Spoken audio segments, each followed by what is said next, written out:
Hey guys, Infidel1258 here. Today I want to share with you a clip from a recent YouTube members only live event. In this one, we're going to talk about Rift Watchers. We're going to talk more about the epic summoners and some of the synergies that are available for those new summoners and how they're going to redefine the meta of this game.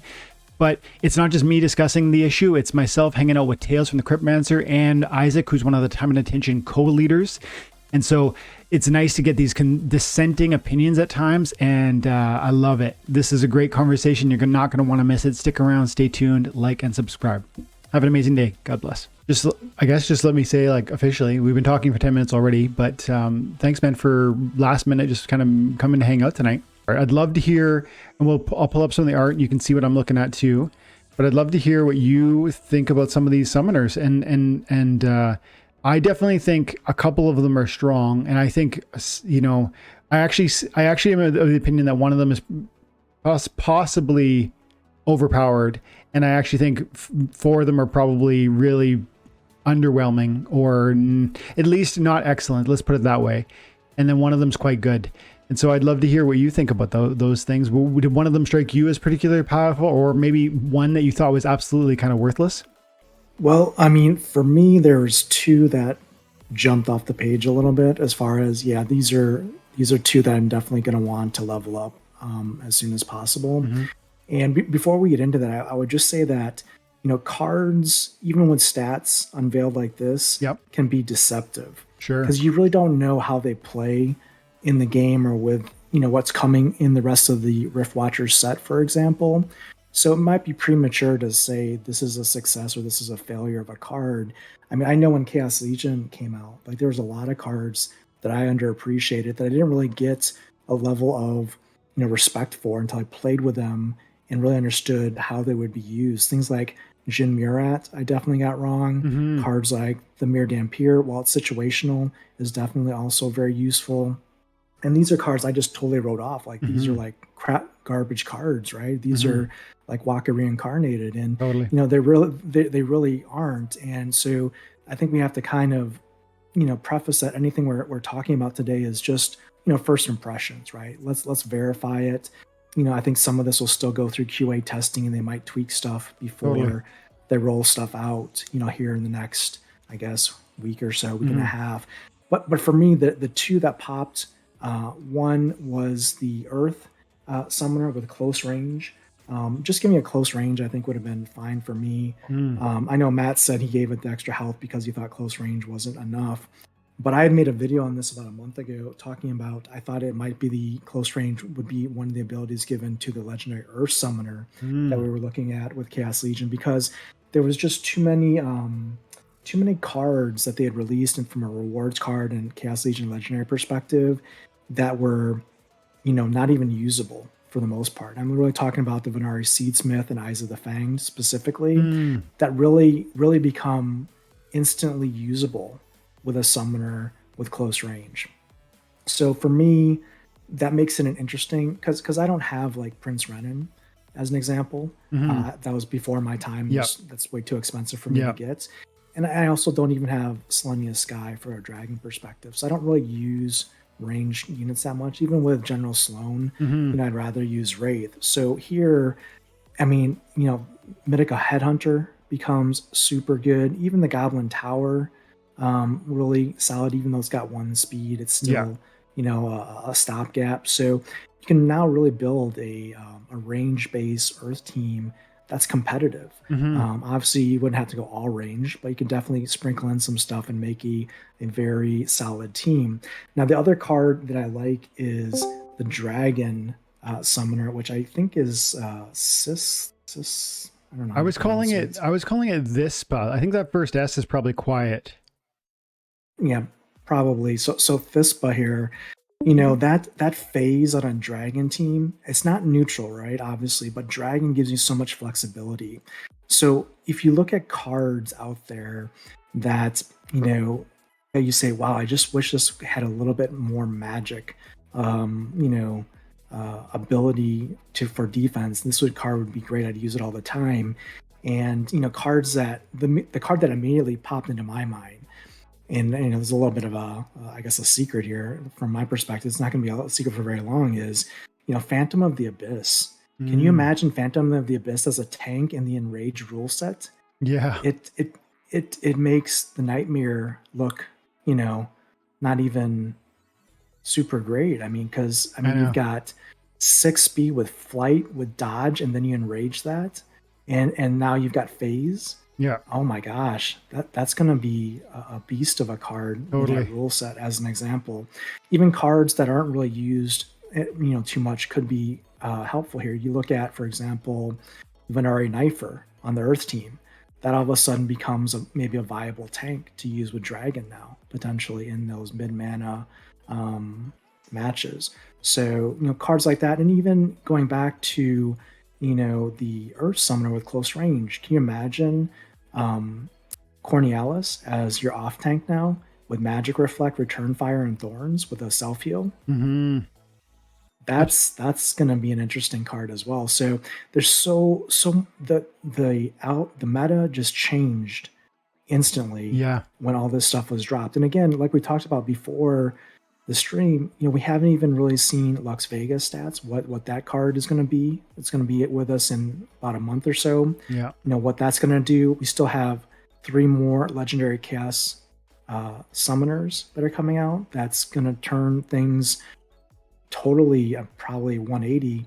So, for me, from my perspective, I'm of the mindset like, hey, I don't want to sell any cards yeah. until this gets sorted because I don't want to be giving away like, the next meta card thinking like, Hmm. Eyes of the Fanged is garbage when actually she might be quite good. So, Yeah, I totally know what you mean, and I definitely agree. And I would say also, like, first of all, just quickly, I definitely agree that the meta gets dramatically changed by just the introduction of these 6 summoners. Not that I think any of them, not that I think the package of them that they are all so powerful. In fact, I feel Dallin is a little bit underwhelming. I like Cripple a lot. I actually think it's excellent, but to make it really effective, I think you need to bring in some double strikes, and there's no significant double strikes in the modern there's none for double strike on the death team, and none in the Did neutral you either. Um, did you say he's underpowered? yeah. Hey, hang on. He's clearly the strongest of all of them. Oh, there's no way. But before you say anything more there, Isaac, and let me just introduce you, and also let me say hi to the audience, and then I'd love to hear your thoughts, Isaac. But first, guys, Isaac, one of the time intention leaders is here too, and we got Tails, and I see we do have some people hanging out, so let's say hi to the chat before we go any further. And I'll definitely throw to you after that, Isaac, and you can have some fun and get run with it a little bit. Eli, good to see you, buddy. Thanks for coming to hang out. Butters, appreciate it, pal. Black Feathers here. Awesome. I'm really glad. I wasn't sure if we were going to be able to catch anybody because we don't ever meet on Tuesday nights, but this town hall was so meaningful to me. I thought, like, I listened to it while I was working, and I was trying to take notes. I thought there was so much here, and I think these epic summoners are a huge part of, like Tails was saying, like a meta redefining next step. And it's like not even the end of it. Like he said, legendary summoners, the behemoths, the Lux Vega, like there's so much more coming in the very near future. There's 43 cards in this Rift Watcher set. These are only 6 of them. There's almost certainly going to be some new synergies that we don't even understand yet. And so I totally get what you're saying, Tails, about how you don't want to liquidate anything because who knows whether it partners really well in some new way that you didn't expect. I think that's really wise, but you almost want to watch that and then act quickly if you feel that there's something new that partners really well. You want to grab that before others do, or maybe you see some sort of new synergy that totally erases the usefulness of a certain card in your deck. It's going to really be important to pay attention for these next few weeks for everybody who's watching and everybody who's playing and taking this seriously, because lots is changing, and there might be some great deals, or there might be some moments where you can sell at a high or buy at a low. But with that said, I definitely want to throw to you, Isaac, and give you a chance to get in here. Dallin is maybe not my least favorite, but I'm going to say he's one of the bottom 2 for me. And I'd love to hear what you think and why you think he's powerful. Go with it. So yeah, first on your card point, something we learned from other card games, right, is generally when you're designing cards, you're looking at what's powerful in the meta, and you're saying, not I want to make it bad, but I want to make something that answers it, right? So you're typically looking at those things. So there is one train of thought that says, I want to be careful coming into a set. Am I holding on to something that's really, really valuable right now that I'm not actually using, right? Because, if you're holding, some, huge card and it all of a sudden it becomes, absolutely useless because there's too good of a counter for it. Yeah. Or, that can definitely happen too. So just totally, people should obviously think about that. But when I was looking at these summoners, you've got two that kind of are like kind of iffy. I'm not big on the Aquatis. I don't think Sylvius is good, but it doesn't actually help you. You still need something. Which one are you talking about right now? Are you talking about this one? The water one and the dragon one, I just thought they needed too much help to actually be good. I definitely disagree with the dragon, but I hear you on the water. Like, you need to, for these cards to be successful, just quickly, for Backfire to be successful or for Phase to be successful, you need to have cards that are going to be fast enough that they can avoid hits, right? It's not like if one speed monster is going to do any good with Thispa or with Aquatis. So I hear your point, but I don't necessarily agree, but I'll let you keep going. So that's my first point is, one, we know we're getting a new fire summoner with +2 speed. We know we have Kitty with 2 speed, and hey, we're getting a new life summoner with +1 speed. It seems like to me, just from a meta decision, there's going to be more speed boost, which can be good for these trying to build the speed, but if it also makes it so these not having speed built onto them, makes it, these abilities are going to be a little bit weaker. But one thing we know is ridiculous right now is both armor repair and health tanking. And Dallin coming out and saying, I'm going to cripple even if they have armor, because if you hit with cripple, they still lose that health under the armor. And now it can't be healed back. This guy is deceptively strong for dealing with these teams where, maybe you're playing some stun locks and you're just whittling these guys down and they can't keep healing them up, right? So I think that's at least at the silver and gold level I play at. This down, I looked at this card and I'm like, I don't have a shadow summoner, death summoner that I like. And so this one jumped immediately to the top of my list of, hey, this guy is going to deal with these heal teams, these, all of that kind of strategy really, really well, giving everybody cripple. Now, I would love, like you said, to see somebody with double strike added to the death team.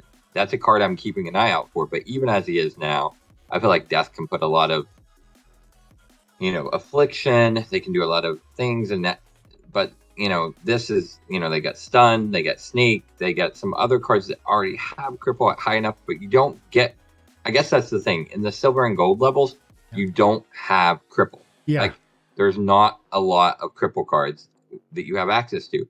So putting it on a summoner is it almost feels like adding a new ability to silver and gold. And that's why I think this guy's good. He may not be that good at, legend or at the highest levels, right? But at silver and gold, this guy is going to be meta changing because it's just not an ability we see. At gold, you start to see a little bit of cripple, but silver does. Can't think of a card off the top of my head that I use that has cripple. So this guy jumped out at me as insanely cool. So I think people may sleep on him too, but I think so. I think this will be one that the price won't reflect its quality. I don't like it as much as I like some of the others, and I'd love to get into that a bit. But I do have a full hour-long video, guys, coming out tomorrow morning for me unpacking my in-depth. It's kind of a first look, like Tails alluded to earlier. You don't necessarily know, and I think you even kind of implied this, Isaac. We don't necessarily know until we get our hands on it and we see how it plays with. By the way, the other 37 cards that are going to come with Rift Watchers, that's going to be contributing to these summoners being successful or maybe not. And my thing with Dallin is some of the things you said I agree to. One, it's going to speak into the kind of the big beast tank heal that we see a lot of lately, like Gelatinous Cube and that whale from the blue team, or even the taunt meta. I really feel taunt has become really popular, and this is going to go ahead and silence that. Now, in some sense, right? Because you're going to really hurt, you're going to chip away at their heart. But then I see like, I see that as being contingent on you having certain types of monsters to really lay home that in a significant way, because you don't want to spend think for instance about the white team. What's his name? The new summoner, the legendary one, and his void armor, and I see a lot of shield bearer with his huge armor and his taunt, and I think it would be great to be able to cripple him. But the thing about, where is he? Shield.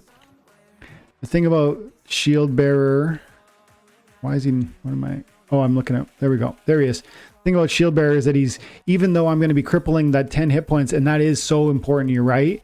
The fact that he's got 5 armor at pretty much every stage or better, and it's so easy to protect him, and then you can get triple resurrect with the white team. I see the cripple as being helpful for sure, and maybe you're right, maybe one of the better black summoners. But when I compare it to the dragon splinter summoner there, and I've got so many more thoughts on this, but I really don't. I want to. There's so much in this town hall. I want to make sure I'm giving you guys space to comment, and also maybe we move on to other things, even though we barely scratched the surface with these summoners. But I want to say, to me, this one strikes me as possibly overpowered because of the dragons that are available. Now, you're totally right. Earlier, Isaac, you said it depends on what cards you've got. But with the cards that are available in the Dragon Splinter, and if you begin to recognize, like what I did was I went through here and I was like, if I had Dragon and neutral, like, okay, what do I have to control speed? In the modern alone, you've got like, there's swiftness cards right there. There's 2 of them. These are both high level swiftness, so they're not going to be available for you like silver warriors.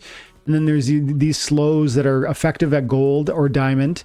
So again, high level slow speed manipulations. That's 5 cards right there that are available. And then of course there's blind also. These are 3 blinders that would contribute to 15% reduction of you hitting my phased monster. And so that's 9 different cards right there. But also that's like not even touching the fact that when you choose dragon, you get to also pick from another of your favorite splinters, death or life or whatever. And so it strikes me as very easy to put together a team where you're going to have, essentially, a tank with 10 speed, 9, 10, or 11 speed. They're going to have phase. You're going to have blind on your opponent. And if there's a certain rule set where enrage kicks in, like, wow, you got 15 speed and blind and whatnot, like it strikes me as very possible, especially with my deck, to use that summoner in a way that will be so awesome. And yes, Kitty would help you fight me, but not everybody has Kitty. Some of the other speed manipulation, and there is a lot of it, can help you. But I think this is going to be a very effective summoner. And for my money, and then just dragon is always so important. You need to have a good dragon. If you don't already have Quicks or you don't have Kitty, I think this is something that everyone should be serious about. And especially if you're fighting in gold, because we know that epics get the level 5 rare. When they're at level 5 in gold, they offer the higher level rare monsters than any other summoner. So I just love that dragon one. Maybe Tails, do you have any thoughts there on anything else coming to mind, or something Isaac said maybe, or myself for that matter? Yeah, just a couple quick follow-ups. One is, I think again, you've displayed why Kitty is the alpha, right? Because of that true strike, which is sometimes not respected as being as valuable as it really is. Secondly, I also say that Isaac, I think, has a really great point with Dallin there, is that, pretty much all of your monsters will get the cripple, but that can't be cleansed now in the future, which is certainly helpful, especially at silver, gold, and even bronze level, which is nice.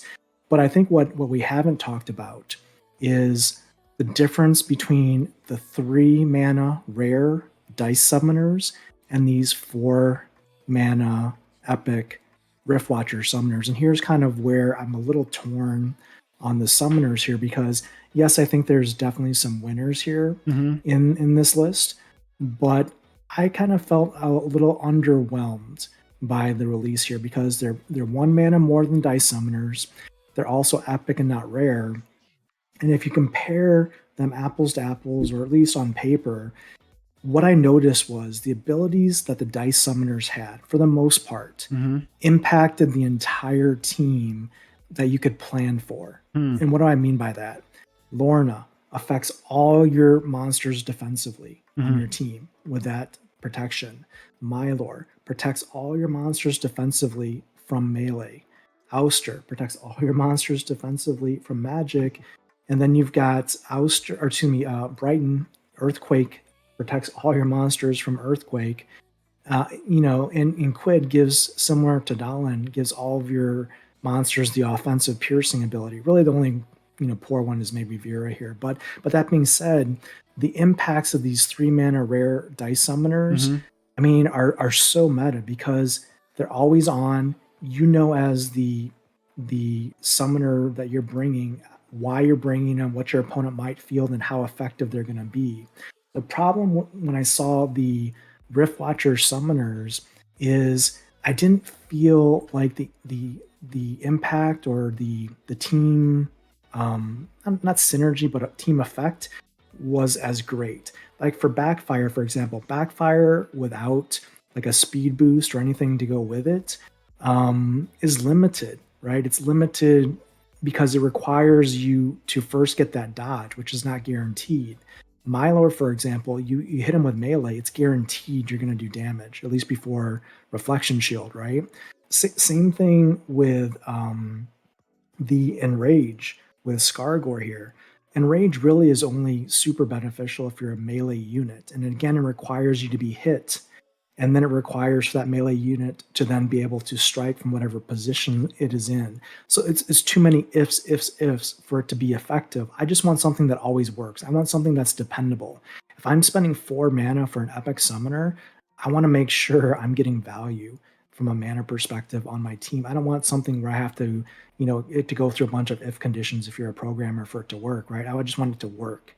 And that was the thing that I was a little disappointed in. Even with Ilthane, the life summoner, again, it's got return fire, which is great if you can plan for it, similar to Mylor or Ouster. But it's still underwhelming a little bit there. So I don't know. I just felt that yes, there are some good cards here for sure. But I didn't think it was as much, at least initially on paper, as much of a slam dunk as some of the dice summoners were. Interesting. On the topic of maybe these not being a home run or like a really excellent. I mean, I like a couple of them. I haven't even really scratched the surface on my opinions, but I don't want to because, like I say, hour-long video coming out tomorrow morning, guys. But Isaac, with Tails kind of suggesting maybe these ones aren't as good as dice. Maybe they aren't necessarily excellent. You've talked about how you like Dallin, but are there ones here that you really feel are a total flop? Is it the dragon one that you really strongly dislike? Is it another one here, or do you generally like them? So no, I think they're all decent, but they all fit into my play style, though, right? They're all in 2 and 3 kind of game theory cards, right? These are cards that if I'm pretty certain I know what my opponent's playing, I can wreck your strategy with these kind of cards, right? If you're planning on playing a healing strategy, giving every card I have cripple is pretty ridiculous. If you're playing a range strategy, giving my cards speed and return fire is really, really good. If you're going to play magic, giving my cards phase is good. The only one of these cards I felt, kind of like what he's saying, is the only one of these cards I felt you could build your team around is a fire summoner. Like I'm going to play a bunch of guys that I want to get huge attacks and huge speed. I'm probably hoping to have some guys with piercing, is give all my guys in range. I agree. That's the only one of these that you can actually feel the team knowing what they're going to do. Maybe Fernhard too. This one's good. Maybe Fernhard too. Yeah, Fernhard you can do too, because you're going to play some range cards and you're going to give them health. So like those two you can kind of build a strategy around. But the other ones, like you have to be confident in what your opponent's going to play by looking at the meta to make these kind of cards. So I think the dice summoners were just higher power level, and these are more of a subtle, do you know when to play them? I think when you play these cards in the right scenario, they're going to be great. But like you field the dragon summoner and your opponent's playing pure melee, Mhm. like Inspire melee water Mhm. with tons of speed boost and tons of melee attacks. Yeah. That's not going to feel great. Some of these cards you're going to play into teams, and they're just not going to have any effect on the outcome of that battle. And you spent 4 mana for it. Mhm. So I don't know. I think they're good, but if I had to rank them, I would probably put them I really like the cripple because I think it answers something we don't have early, but probably life and fire, and then I would put the water, and then I would put the dragon in the water summon probably tied at the bottom of my list, Mhm. even though I like cards like that. I think they need a lot of help. Now, if you Yeah. can build the team to help them, Yeah. I just don't feel like it's going to be as readily useful as they seem. But they're interesting cards. I agree that, that's a fair way of putting it. Like you're right. And I in my video, I specifically say that about Aquatus. And I think I said it about this, but also like you're not going to get value out of those summoners unless you have the monsters, or you're willing to buy the monsters that are going to lean into what they are building. Like I said earlier, if you've got a one speed monster on your blue team and you try this guy, I mean, you might as well choose any other summoner. Like this is going to do nothing for you. But if you have a blue team that's really built for speed, and I went through peak monsters earlier, and I was like blue with neutral, and I looked at modern, and I was like looking at all the monsters, and I'm looking at things like that are going to synergize well. And I think you guys should do this for yourselves, and maybe my video will help tomorrow, but go through every one of these summoners and think to yourself, okay, it has backfire, so I would want to manipulate speed. That's it. That means slow. It means swiftness. It means blind. It means flight and dodge. And like Tails was saying earlier, that legendary summoner, that legendary magic monster is a good example of what would work there. I don't see it right now, but what's it called again, Tails? The magic one with the flight and the dodge. Phantom of the Abyss. That's right. I had it. I had one of my filters on, but totally. The only thing about like bringing in a flight is like maybe it reintroduces a usefulness for snare, which is like would be a first, because like you said earlier, Vera is like kind of the black sheep of dice. But if snare starts being a true strike essentially, because everybody's using flights, and so they can take advantage of backfires with Aquatus, maybe snare becomes valuable.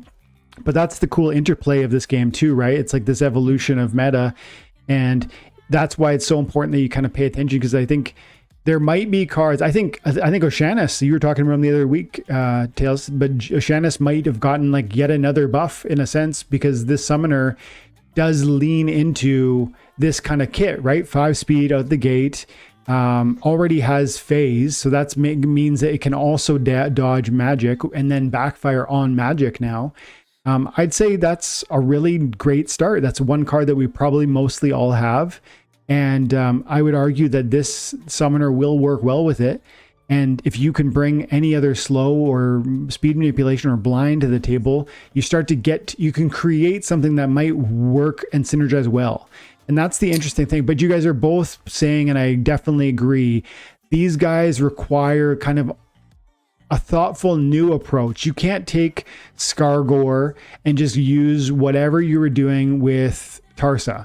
And you can't just, put any one of the Aquatus in for your Kelia. It's going to feel different, and if you use the right monsters with any one of them, you're going to see, I think, an interesting new play style that might work well, and it'll be exciting to see. I have trouble figuring out where I would play Aquatus over Kelia. Like that's my problem with Aquatus. Like 1 speed and 1 armor seems better than backfire to me. Like I don't know. That's just like, and that's a rare to an epic. That's where I feel a little weird with Aquatus. It just doesn't line up to me. I would agree. I've been playing a lot of. I'm playing in gold right now on my main account, and I've been playing. I just did like a 45-minute like gold grind video, and I was focusing in on my epic summoner Kretch Televor.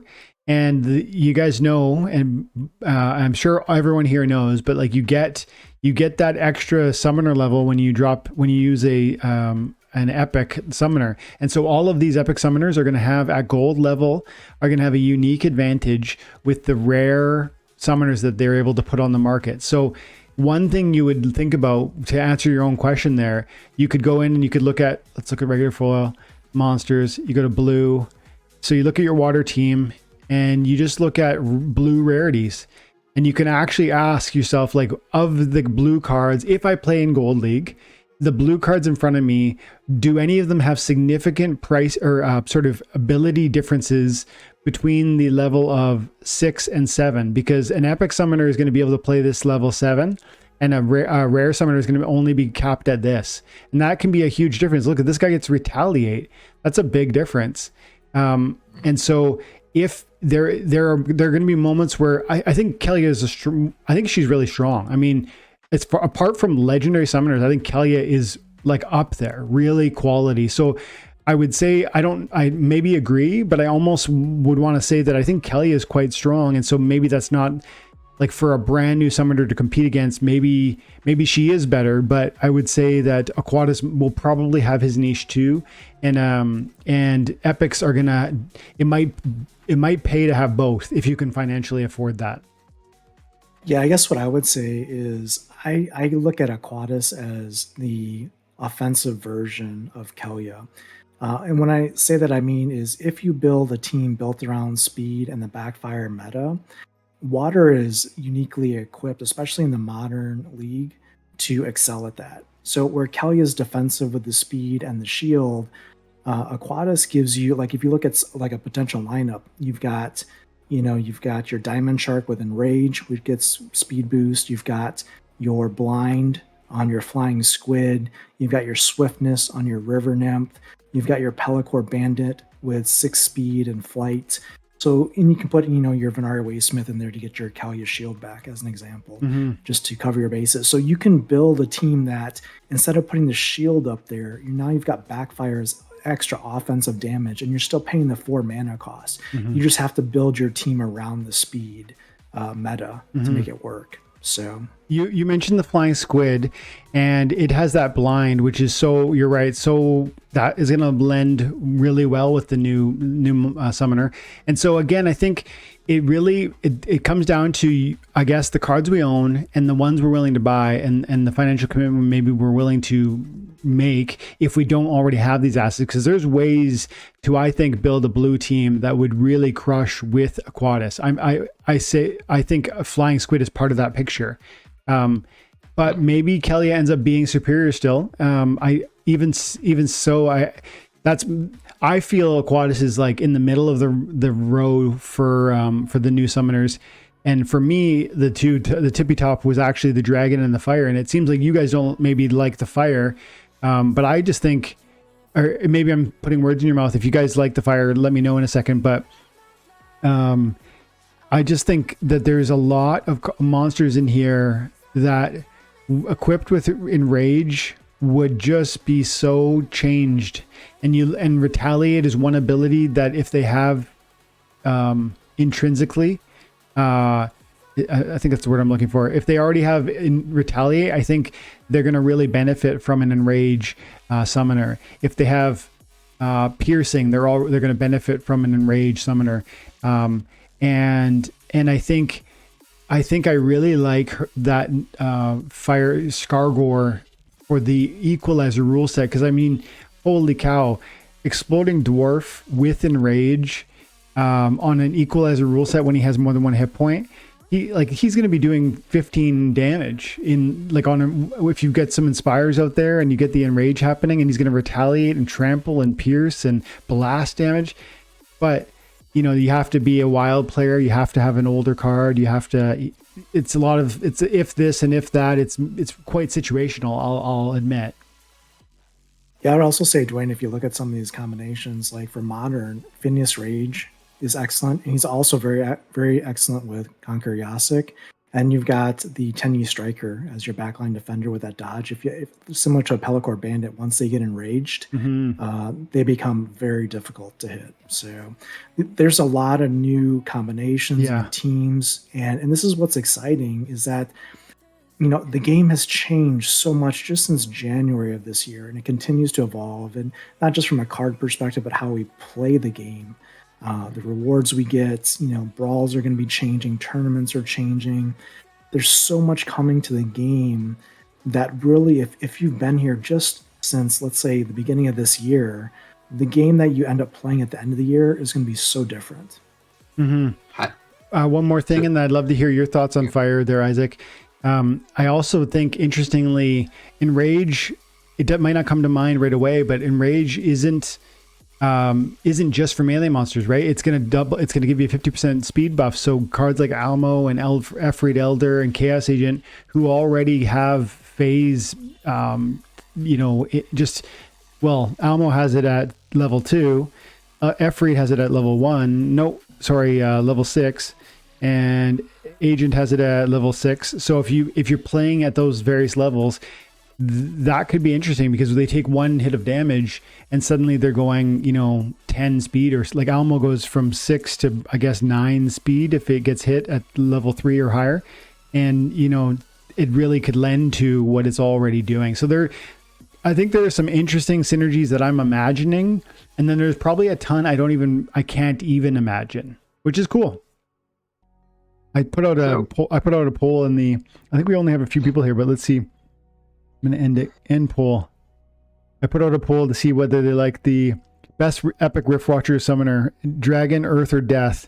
And I got voters. I only got 4 votes, so take it with a grain of salt. But 3 dragons and 1 earth and 0 deaths.